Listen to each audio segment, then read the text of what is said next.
I mean, even the dumbest stuff is where they talk about how this is disruptive to schools.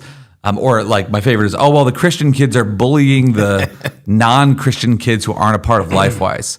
Now, in fairness, I did talk to Joel Penton and say, hey, maybe don't buy the matching jackets and teach kids to go along like, West Side Story and start rumbling.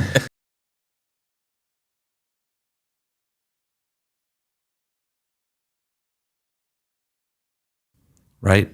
The big picture is we got to get kids out of these public schools. Right? The big number is we went from 16% of kids out of the public schools to 20% of kids out of public schools. And we got to keep driving that number until these school districts get the point. And the money has to follow the kid. That's the answer here. So by all means, and I'm not saying if you feel called to run for school board or invest in your local school district, do it. Follow that Holy Spirit. Best friend is a school board member, man. That's amazing. That's great. You got a friend? Right? That's how we know he's lying. Right? But by all means, be faithful to that call. But when we're talking about systematically how are Christians trying to save the next generation, if it's not through getting kids out of the public education system and into a Christian environment, it's not going to solve the problem, right? We got to stay invested. We got to keep Lifewise there to help those kids that are there while we build more schools and do all of these types of things. And again, certain people are called to it, and I'm not knocking that. But I saw a lot of people really pushing this school board. And I remember saying at the time, guys, this isn't going to be a sustainable and impactful strategy. It's going to be a flash in the pan. A lot of people are going to raise a lot of money, and then they're going to move on. And we're going to end up right back where we were. And that's where we are in a lot of these school districts. I think that's a great segue into our interview portion, even though it's not really an interview. It's a featured speaker today, as we're going to bring in the audio from Kevin Roberts' presentation at the Essential Summit, and the Heritage Foundation, which he's the president of, honored our school planning efforts through us and that kind of thing to do exactly what you're talking about, Aaron, to build out a model of getting kids out of these public schools. Yeah, Kevin Roberts is one of those speakers that I was just desperate for people to hear.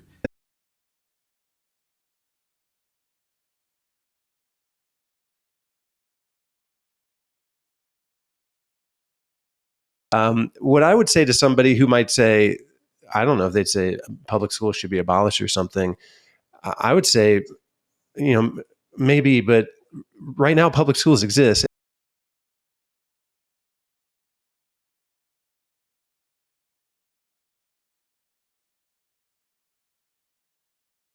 I'm a huge advocate for home education. I've been telling people, get your kids out of these schools for a really long time, because by and large, the schools are injuring our children.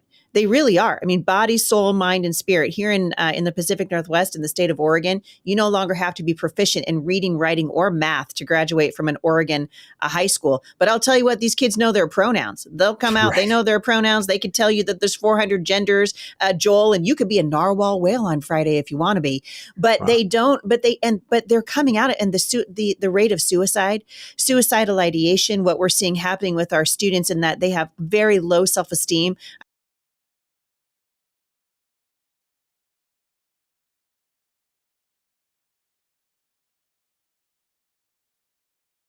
And they send them to the front lines of the culture war. And this is where they are injured. This is where they are taken captive. This is where their hearts have been hijacked, and they lose their sense of identity. And what you're doing really is engaging in the highest level of spiritual warfare. And I'm curious to know, do you feel it? Do you agree with that? And one thing, I guess, will be the first thing. And then I want to know how people can pray for you. Yeah. Well, thank you. We do feel it. We feel it in both ways. We feel the incredible support. Again,